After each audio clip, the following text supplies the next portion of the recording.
en los años 2000, casi 1999, yo estuve estudiando, en realidad en 94 estuve en CIESPAL, en el Centro Internacional de Estudios Superiores de Comunicación para América Latina, en Ecuador. Y bueno, ahí estaba con mi cabello largo, porque era largo el tiempo que estaba ahí, ¿no? Entonces no tenía plata. Y me he ido a una peluquería donde te decían se cortan gratis, ¿ya? Y bueno, como no tenía plata, me he sometido a un aprendiz de peluquero, me ha cortado mal todo, ¿no?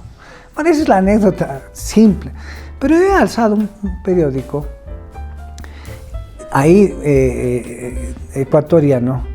Y bueno, como tú sabes, las noticias en los periódicos afuera, Bolivia aparece muy chiquita, o cuando hay narcotráfico, cuando hay protestas, muertes, qué sé yo, no hay la información. Y esto sucede en todos los países de afuera, cuando vos ves, no solo a Bolivia, países de toda Latinoamérica, nacen ballenas trillizos, la hemorroides del presidente, no sé, cosas estúpidas, ¿no? Sale.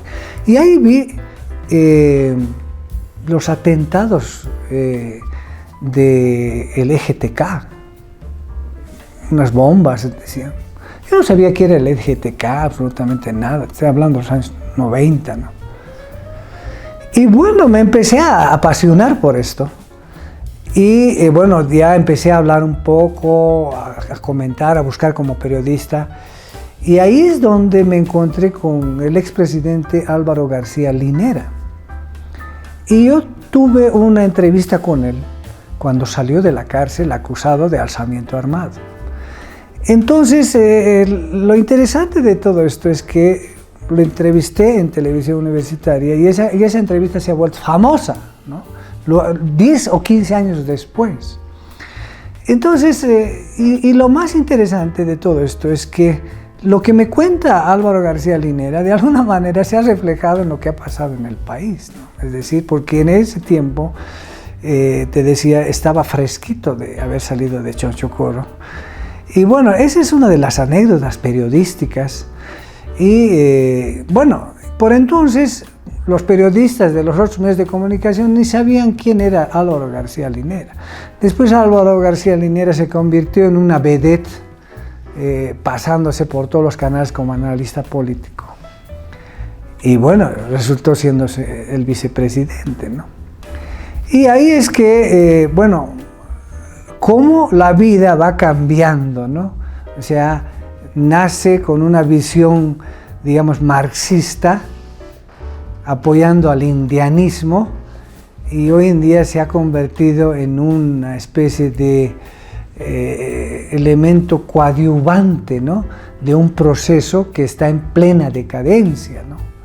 Entonces, creo que en ese momento hay una visión de un Álvaro García Linera y ahora tenemos un Álvaro García Linera ya completamente aburguesado, con unos trajes a medida o importados, ¿no? Y bueno, creo que no representa lo que fue, ¿no? Eres testigo entonces del nacimiento del hombre de comunicación, en el caso de Álvaro García Linera. Sin lugar a dudas, hermano, y lo digo así muy claramente, yo le he parido a Álvaro García Linera. O sea, porque yo después de esa entrevista era el casero de televisión universitaria. Y bueno, tuvimos la suerte de hacer una entrevista 15 años después.